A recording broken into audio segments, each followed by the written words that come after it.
हाँ, तो आज अपन नया चैप्टर स्टार्ट कर रहे हैं, प्लांट फिजियोलॉजी का थर्ड चैप्टर है। तो हमारे हिसाब से हम लोग फोटोसिंथेसिस हम लोग कंप्लीट कर चुके हैं। फोटोसिंथेसिस से ही रिलेटेड चैप्टर अपन डिस्कस करने वाले हैं। जो प्रोसेसेस हम लोगों ने जस्ट उसको रिवर्स करें तो ये चैप्टर, ठीक है। बहुत सारी फोटोसिंथेसिस रिवर्स मोड में चले, ये सारी चैप्टर है अपना रेस्पिरेशन। रेस्पिरेशन इन प्लांट्स, या फिर इसे सेलुलर रेस्पिरेशन,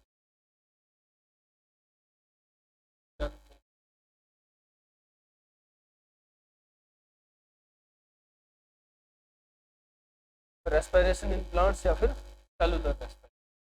अब यहाँ क्या डिस्कस, पहले समझ, ठीक है। हम लोगों ने क्या पढ़ा, प्लांट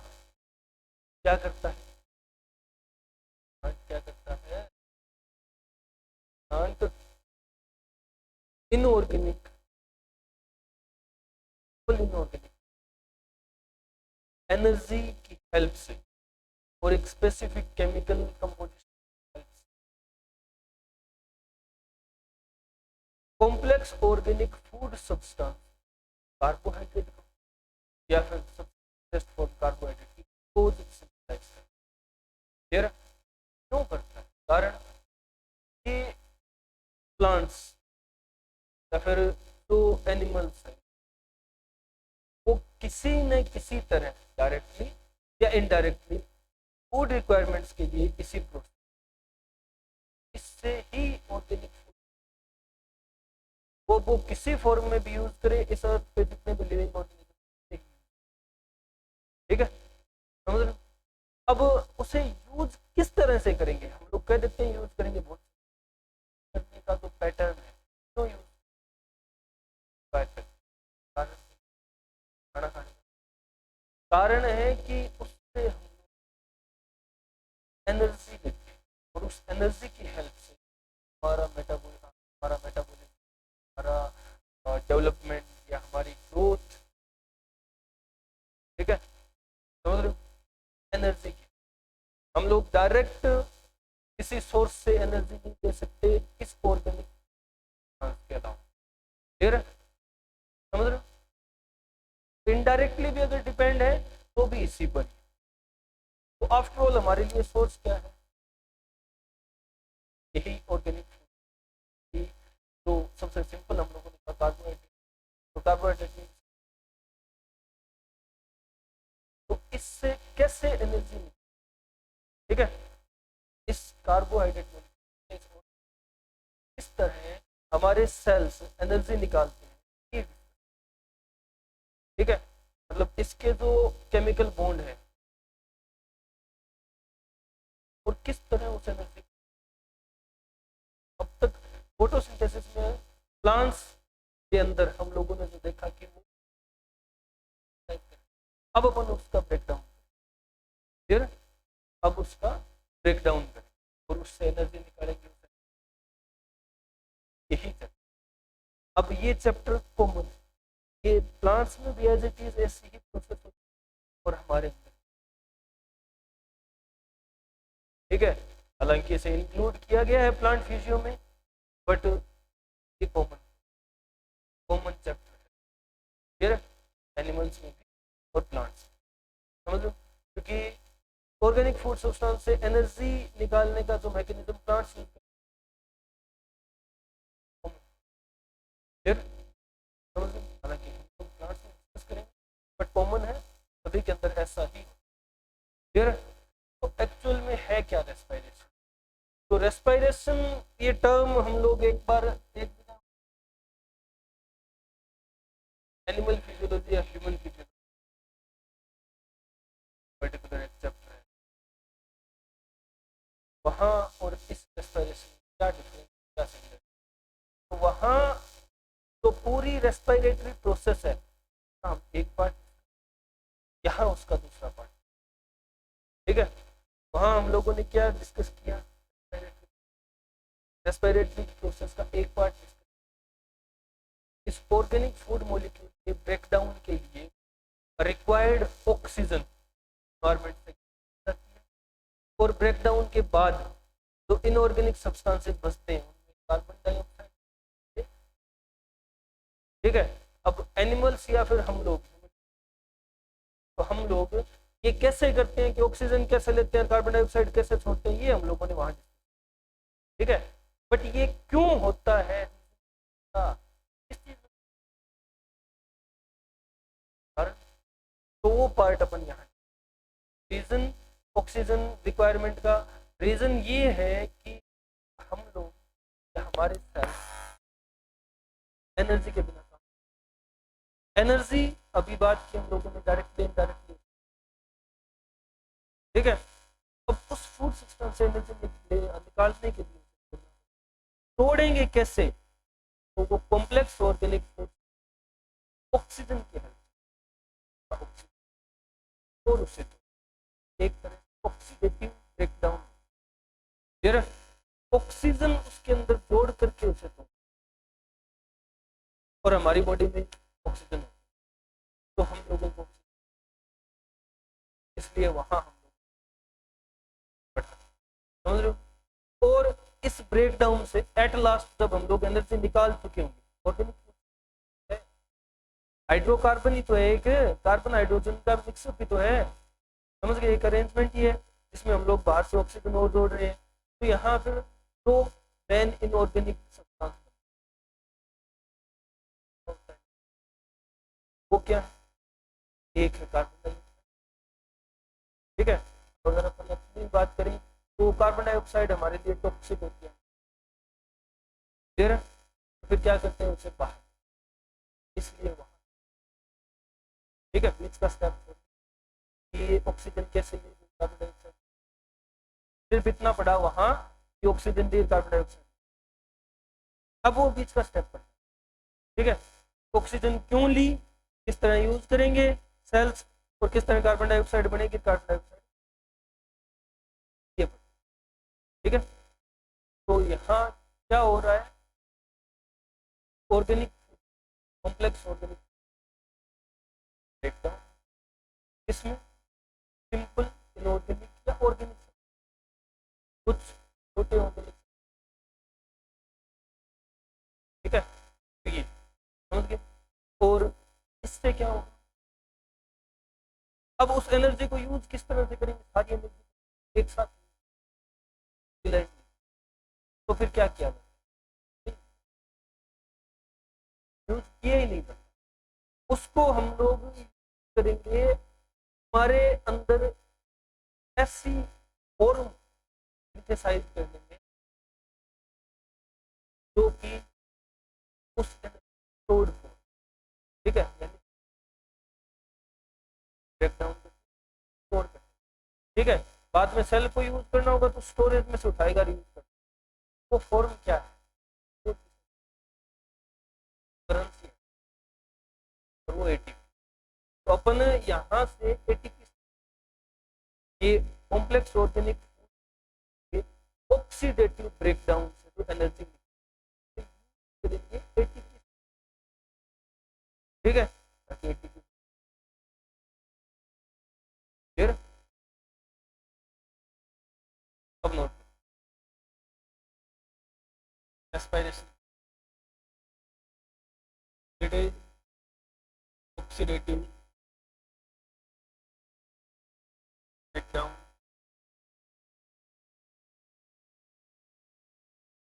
कॉम्प्लेक्स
ब्रेकडाउन से निकालने की जो प्रोसेस है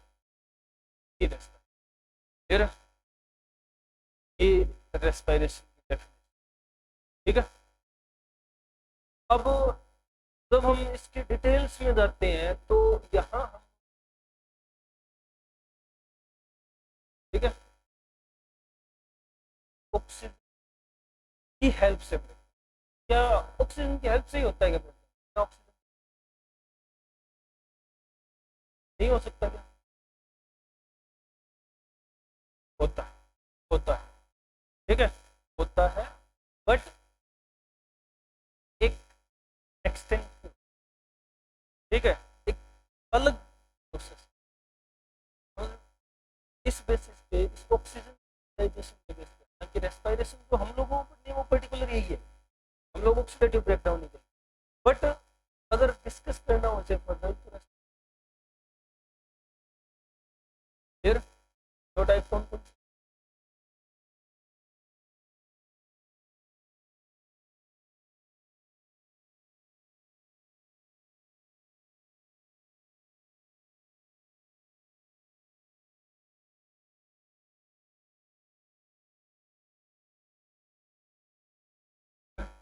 ये जस्ट बेसिक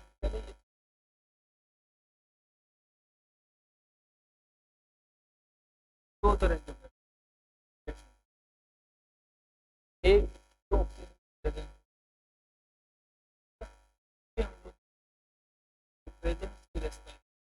यानी एरोबिक रेस्पिरेशन, एरोबिक, और सेकंड इसे हम लोग करते हैं एनारोबिक।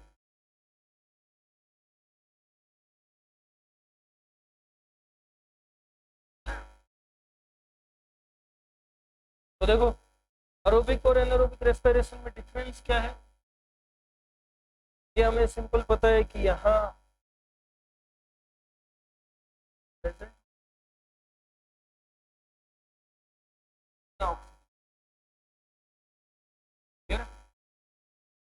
ये ब्रेकडाउन कैसा होता है, अपन ब्रेकडाउन किस कॉम्प्लेक्स ऑर्गेनिक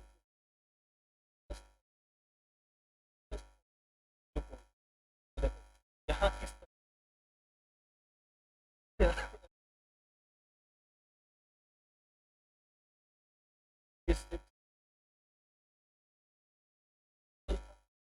ऑक्सीजन की हेल्प से ब्रेक डाउन करेंगे, बस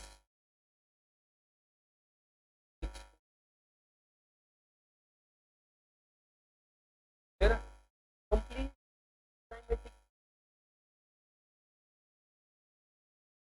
ब्रेक डाउन किस,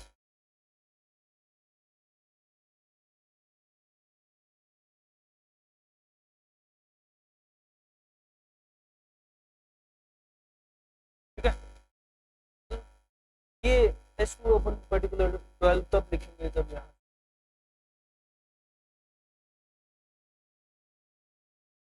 ठीक है,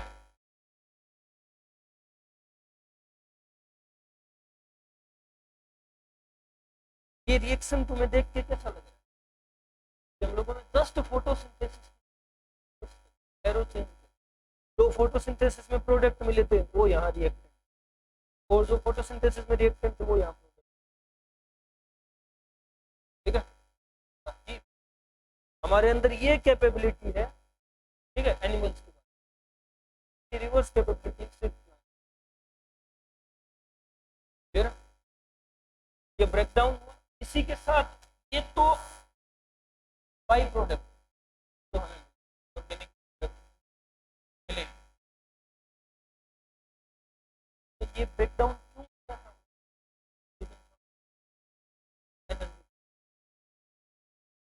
जल्दी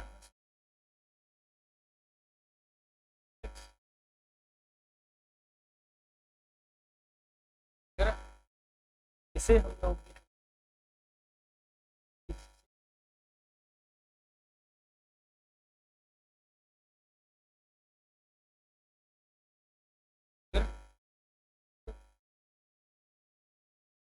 तो ये एरोबिक रेस्पिरेशन, ये इसका एक ओवर और एनारोबिक रेस्पिरेशन बिना ऑक्सीजन की प्रेजेंस, बिना ऑक्सीजन की प्रेजेंस।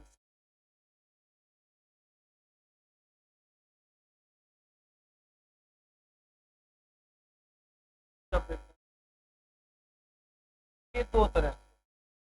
ठीक है, या तो ब्रेकडाउन हो कि ऐसे ऑर्गेनिज्म के अंदर इनपुट स्टेट का ब्रेकडाउन वो एनारोबिक, ठीक है, या फिर कोई ऐसा पार्ट हो, ऐसे सेल्स ऐसा हिस्सा हो ना जाए तो वहां भी ब्रेकडाउन, ठीक है, तो पर्टिकुलर किसी ऑर्गेनिज्म की है और किसी ऑर्गेनिज्म के किसी पार्ट में भी हो, ठीक है, तो दो तरह से हो। एक बार अपन एग्जांपल लेकर के देखेंगे, जैसे ईस्ट में ये ब्रेकडाउन, फिर पर्टिकुलर यहाँ बिना ऑक्सीजन के होगा तो हम लोग ऑक्सीजन, अब बिना ऑक्सीजन के जब इसका ब्रेकडाउन होगा तो यीस्ट इसे तोड़ेगी,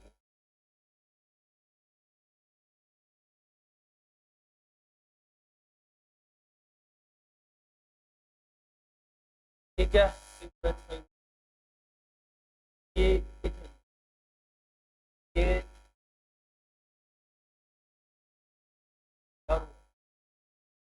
ठीक है,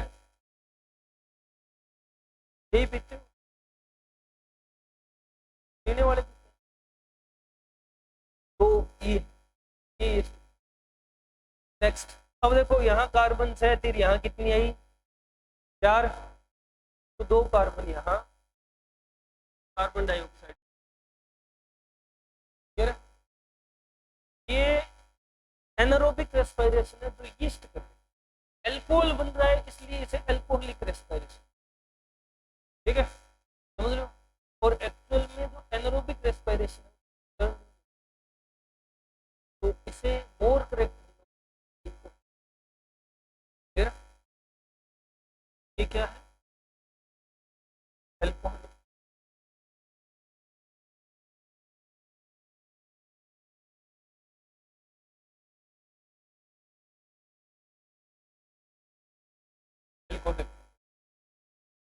नेक्स्ट, ये तो किसी ऑर्गेनिज्म के अंदर, ऑर्गेनिज्म की बात। अब हम लोगों ने कहा कि कुछ पार्ट भी ऐसे होते हैं ऑर्गेनिज्म बॉडी के अंदर ये ब्रेकडाउन होता है, एनारोबिक ब्रेकडाउन होता है, तो ये हमें देख दूर हमारे ही अंदर बात कर लेते हैं, ऐसे सेल्स प्रेजेंट है जहां बिना ऑक्सीजन के फूड, हमारे मसल सेल, ठीक है, वो इस सबस्ट्रेट के ब्रेकडाउन के लिए है हमारा पार्ट, ठीक है, ये भी एक तरह की एनारोबिक रेस्पिरेशन,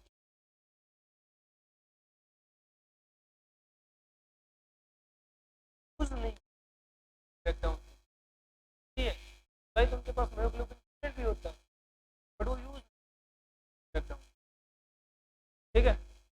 तो अब यहाँ क्या होगा, जब इस फूड सबस्ट्रेट को इस ब्रेकडाउन किया जाएगा, तोड़ा जाएगा, हाँ बनते हैं,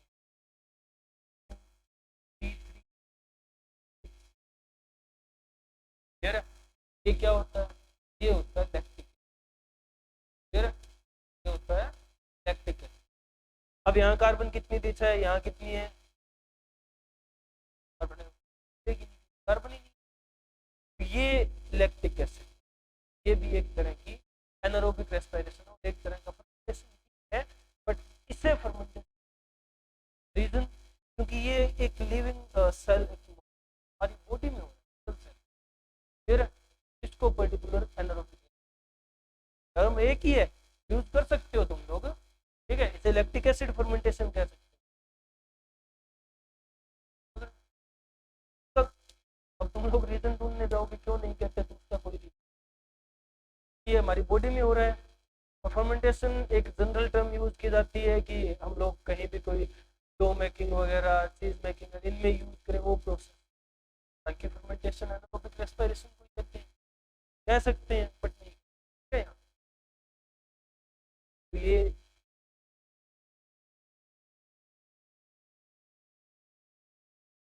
lactic acid,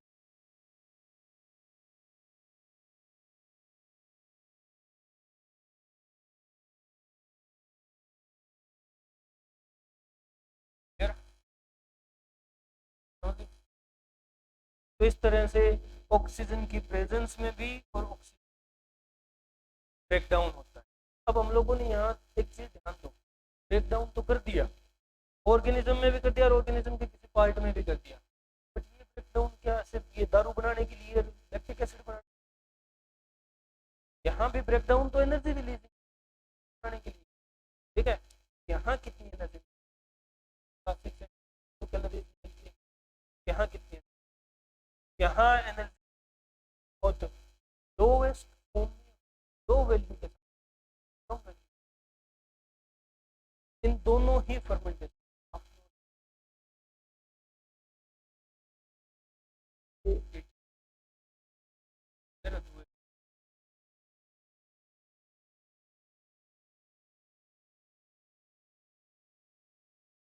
फिर ये नोट करो, तो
चलो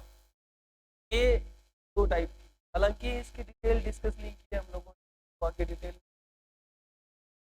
बता चुका हूँ, इस तरह से ब्रेक डाउन हो सकता है, ब्रेक डाउन हो सकता है। चलो अब इस कुछ प्रॉपर्टीज, कुछ कैरेक्टरिस्टिक्स हैं, ठीक है।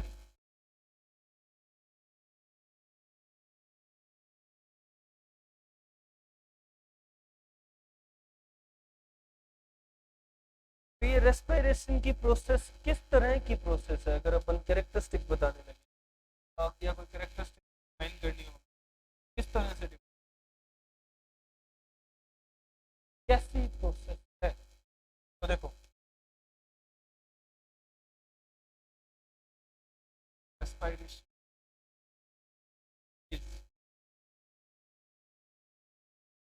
कैसे, तो अभी अभी हम लोगों ने देखा क्या हो रहा है, यहाँ ऑर्गेनिक कॉम्प्लेक्स ऑर्गेनिक फूड पूरा जा रहा है और इनऑर्गेनिक जा रही है, ठीक है। कैसे कोई सब्सटेंस कैसी कैटाबोलिक, कैटाबोलिक, ठीक है। बट यहाँ ये ब्रेकडाउन जितना हम लोगों ने लिखा इतना सिंपल, और बीच में बहुत सारे इंटरमीडिएट बनते हैं, ठीक है, बहुत सारे इंटरमीडिएट बनते हैं, यानी से हम लोग कुछ और भी सिंथेसाइज कर रहे हैं, सिर्फ इसका ब्रेकडाउन नहीं कर रहे, कुछ और मॉलिक्यूल्स का सिंथेसिस भी हो रहा है। अब एक तरह से ये फॉर्मेटिव, तो हम लोग इसको कंबाइनली कह देते हैं, ये कैटाबोलिक एनाबोलिक एम्फीबोलिक, क्लियर समझ लो, ये क्या है एम्फीबोलिक।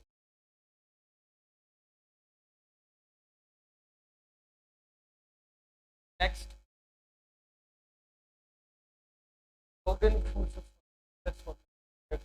ब्रेक डाउन होने से,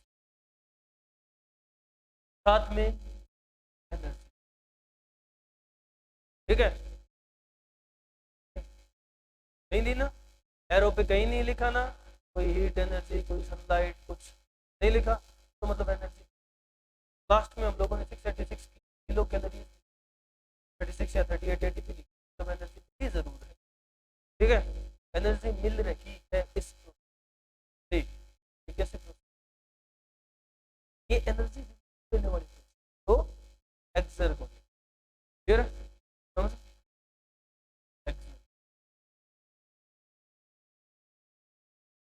नेक्स्ट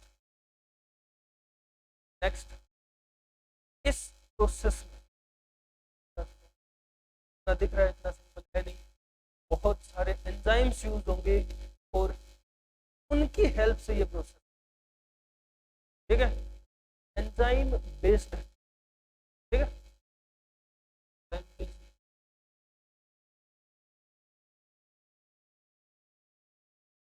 क्लियर, समझ गए। और अगर कहें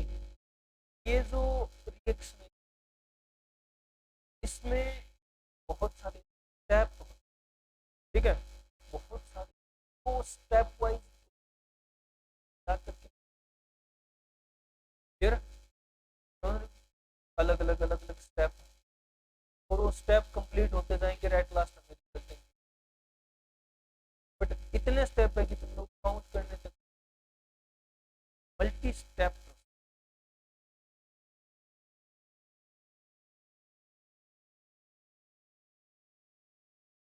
नेक्स्ट, ये इतने स्टेप है, इतने एंजाइम यूज हो रहे हैं, ठीक है, समझ रहे हो, और एट लास्ट हमें एनर्जी मिलती है, ऑर्गेनिक तो खुद कॉम्प्लेक्स फॉर्म में उससे तोड़ा जा रहा है, reaction of course complex he, process तो कॉम्प्लेक्स ही, कॉम्प्लेक्स।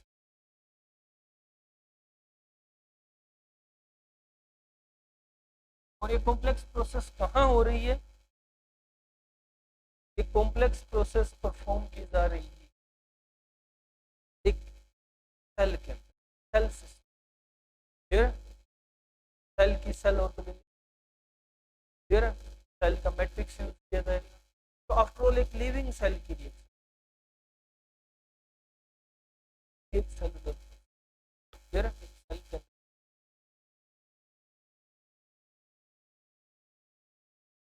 क्या है, respiration is a amphibolic exergonic enzyme based multi step complex cellular process.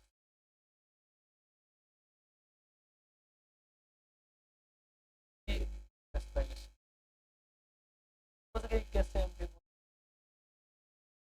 कैसे एंजाइम बेस्ड, ठीक है, एक हम लोग अगर इसे कहें ना, ये भी ऐड कर सकते हैं,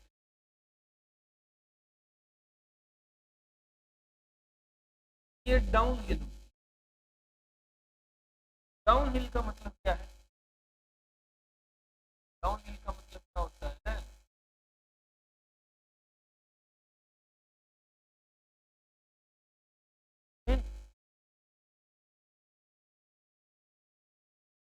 कि यहाँ जो लास्ट इलेक्ट्रॉन एक्सेप्ट होता है, कि इलेक्ट्रॉन ज्यादा होती है, ठीक है, लास्ट इलेक्ट्रॉन एक्सेप्ट, ऑक्सीजन वो खींचेगा इलेक्ट्रॉन को बहुत ज्यादा पावर से अपनी तरफ, ठीक है, समझ रहे हो, फिर इसलिए हम लोग कहते हैं कि इलेक्ट्रॉन खुद नीचे की तरफ मूव करता हुआ जा रहा है, डाउन, ठीक है, ये रेस्पिरेशन की कैरेक्टरिस्टिक, क्या है, रेस्पिरेशन की कैरेक्टरिस्टिक।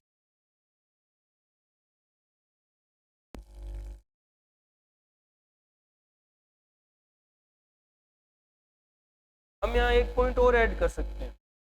देखो एक बार, कि इस रेस्पिरेशन से एनर्जी निकल रही है और उस एनर्जी को हम लोग यूज कर रहे हैं एटीपी, एटीपी को भी हम लोग पता चल जाएगा एटीपी कैसे, देखो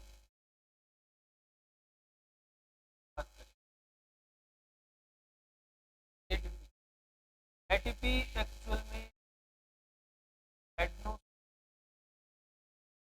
ट्राइफॉस्फेट।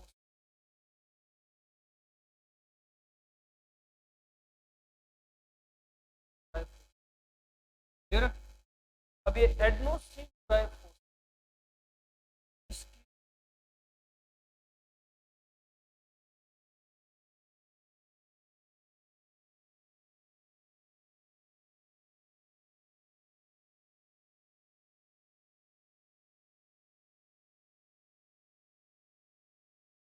डेवलपमेंट, ठीक है। एटीपी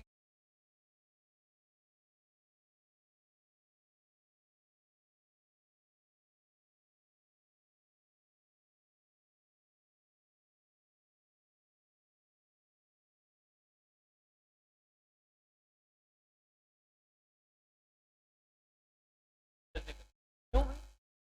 एनर्जी करेंसी क्यों? क्योंकि इसके जो तीन फॉस्फेट इससे जुड़े हुए हैं, ठीक है, एडनो,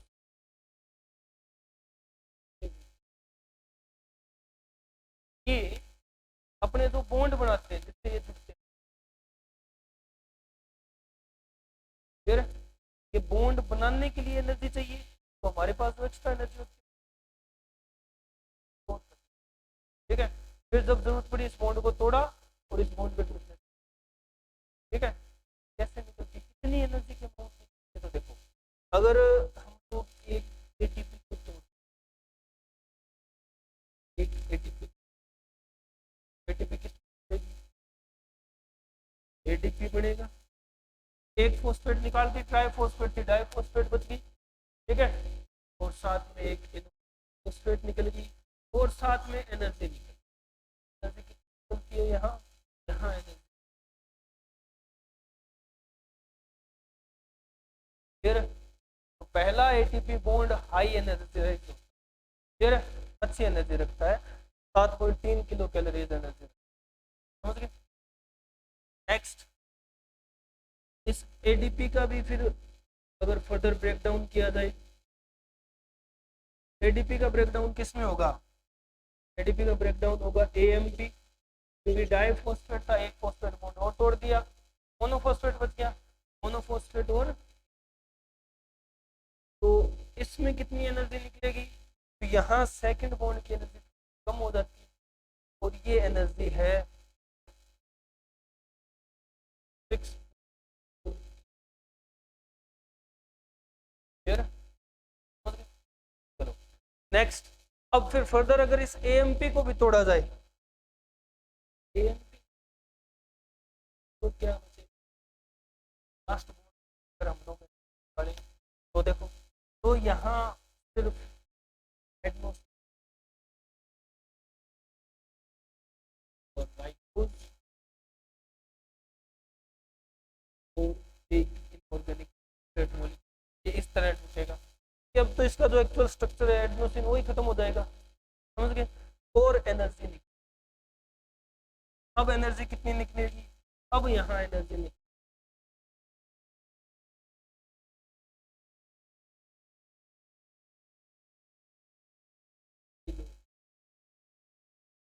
ठीक है, समझ गए, कि एटीपी के एक एक बॉन्ड में स्टोर्ड एनर्जी, इतनी एनर्जी को सेल के लिए काफी अच्छी अमाउंट मानी जाती है, ठीक है, किसी भी रिएक्शन को परफॉर्म, इसलिए वो इस एनर्जी करेंसी को यूज कर, समझ गए, नोट करो।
क्या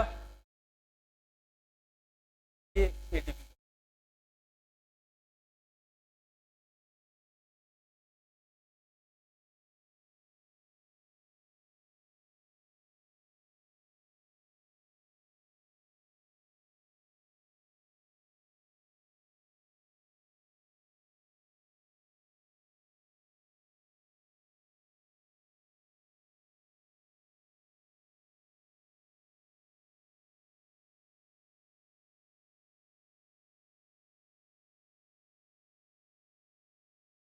तो अब अपन देखते हैं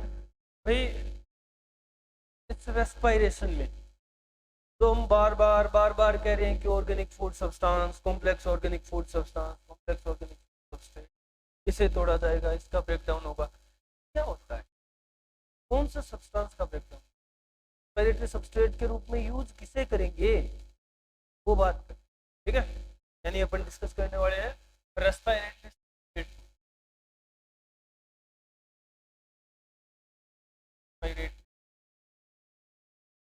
सबस्ट्रेट।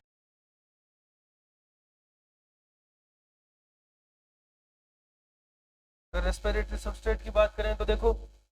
रेस्पिरेटरी सबस्ट्रेट क्या होता है, वो कॉम्प्लेक्स ब्रेकडाउन।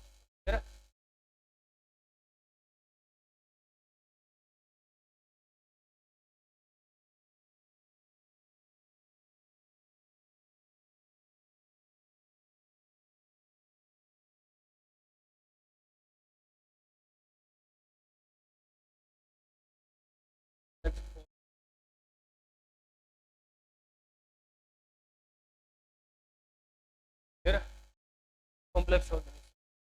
अब देखो कौन कौन से कॉम्प्लेक्स ऑर्गेनिक सब्सटेंस अपन यूज करते हैं रेस्पिरेशन के लिए। यहाँ कैटेगरी अगर अपन एग्जांपल्स देखें, एग्जांपल्स में आएगा भाई सबसे पहले कॉम्प्लेक्स ऑर्गेनिक जो है कौन कौन से हो सकते हैं, कार्बोहाइड्रेट,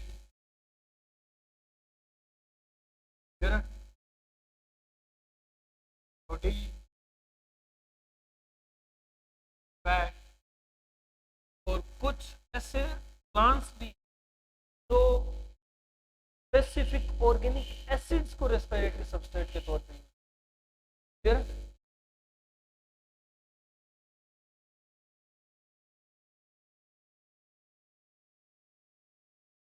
ये रेस्पिरेटरी सबस्ट्रेट क्लियर। अब इन रेस्पिरेटरी सबस्ट्रेट को किस ऑर्डर में यूटिलाइज किया जाएगा, तो कौन सा रेस्पिरेटरी सबस्ट्रेट ज्यादा यूज किया जाएगा, कौन से को प्रेफरेंस दी जाएगी और कौन से को सबसे कम यूज किया जाएगा, ये एक ऑर्डर होता है। ठीक है, अगर अपन देखें order of respiratory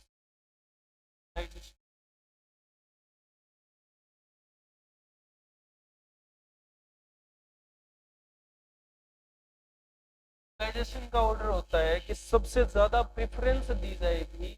carbohydrate,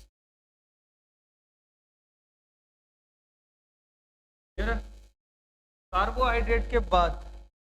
secondary respiratory substrate के तौर पे यूज किया जाता है फैट,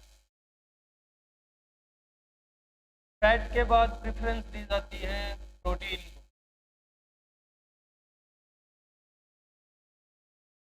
और प्रोटीन के बाद प्रेफरेंस दी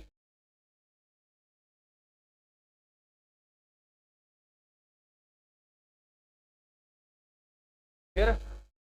ये ऑर्डर ऑफ यूटिलाइजेशन किस ऑर्डर में यूटिलाइज किया जाता रेस्पिरेटरी। अब देखो ये ऑर्डर है, ठीक है, ये स्टैंडर्ड ऑर्डर है, सेल्स इसी तरह रेस्पिरेटरी सब चीजें अवेलेबल है उनके पास, तो प्रेफरेंस कार्बोहाइड्रेट। ठीक है, इसलिए हम मैक्सिमम या फिर ऑल ओवर जितनी भी रिएक्शन है हम लोग को लेकर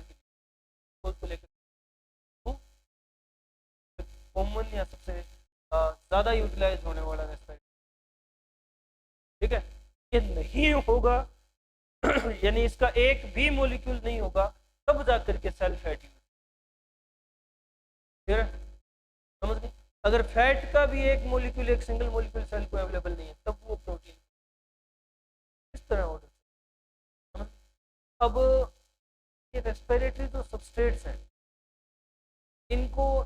यूज करने का जो ऑर्डर है वो किस तरह करने का ऑर्डर, इनकी अवेलेबिलिटी, ठीक है, इनसे निकलने वाली एनर्जी की अमाउंट, तो इस तरह के कुछ फैक्टर्स पे डिपेंड है। फिर अवेलेबिलिटी होगी उस हिसाब से सेल यूज कर। सेकंड, जो एनर्जी ये देते हैं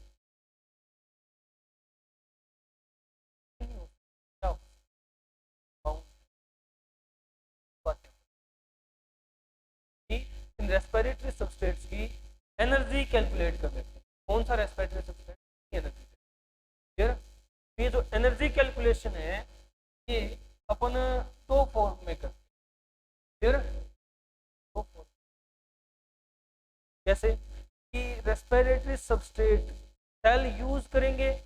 और उस वक्त जब सेल इन्हें तोड़ेंगे तो इतनी एनर्जी निकलेगी, ठीक है, पर्टिकुलर कार्बोहाइड्रेट से, पर्टिकुलर प्रोटीन से, पर्टिकुलर फैट से, वो बात करते हैं। नेक्स्ट, या फिर जैसे हम लोग नॉर्मल एसटीपी पे एक्सपेरिमेंट करते हैं, तो एक साइंटिस्ट आया था बॉम्ब नाम,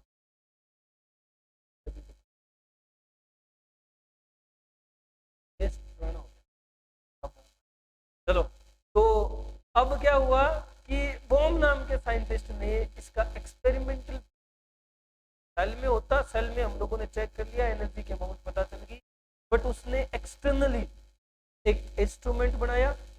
ठीक है, और उसमें वो as it is cellular conditions generate की और फिर इसका ब्रेकडाउन करके देखा तो उसे एनर्जी की वैल्यू चेंज, ठीक है, समझ गए। तो स्टैंडर्ड कंडीशन में सबस्ट्रेट्स अलग अमाउंट देते हैं एनर्जी की और सेलुलर कंडीशन में अलग एनर्जी की, समझ गए। तो इनको डिफरेंशिएट किया गया और अलग अलग वैल्यू कही गई। ये है gross calorific value,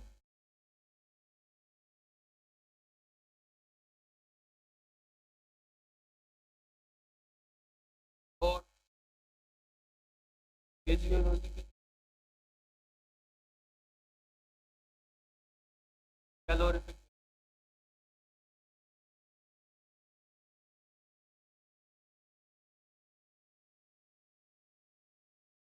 physiological calorific value cell system में निकली, ठीक है, और gross calorific value bomb calorie breather में निकली, तो कहा जाता है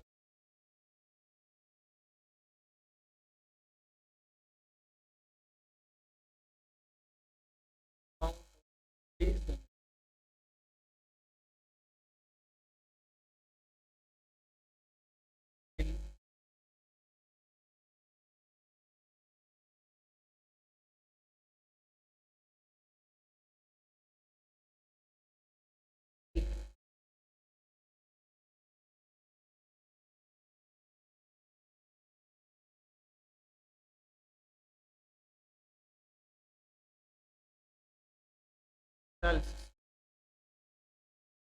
तो देखो अलग अलग वैल्यू रखते हैं अलग अलग रेस्पिरेटर,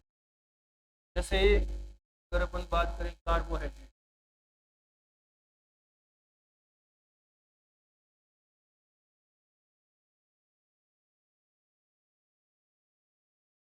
प्रोटीन वैल्यू रखता है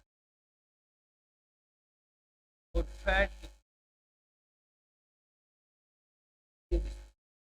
ठीक है,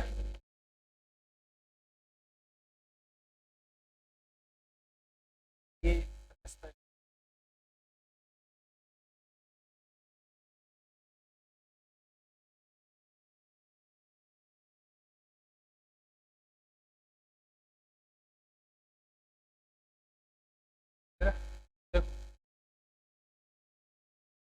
जब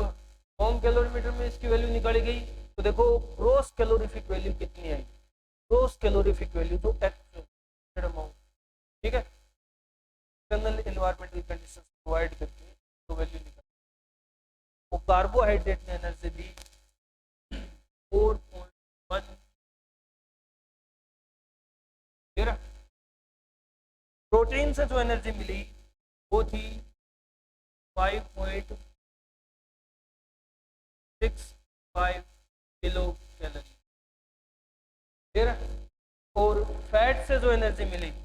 वो थी 9.4 किलो कैलोरी। फिर ये तो ग्रोस कैलोरीफिक। अब फिजियोलॉजिकल कैलोरीफिक वैल्यू क्या थी? तो सेल सिस्टम के अंदर सबस्ट्रेट्स एनर्जी देते हैं। तो फिजियोलॉजिकल कैलोरीफिक वैल्यू कार्बोहाइड्रेट की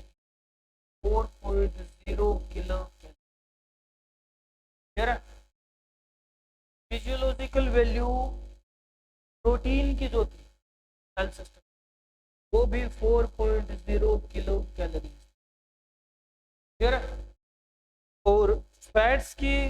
जो कैलोरीफिक वैल्यू थी वो थी 9.0 किलो कैलोरी। फिर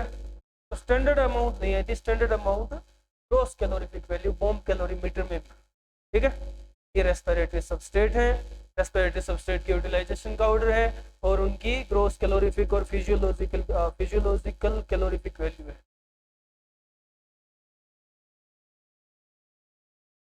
ठीक है। नोट करो, निपटाओ।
नोट किया ये? क्या? चलो, तो आज इतना ही, बाकी अपन नेक्स्ट लेक्चर में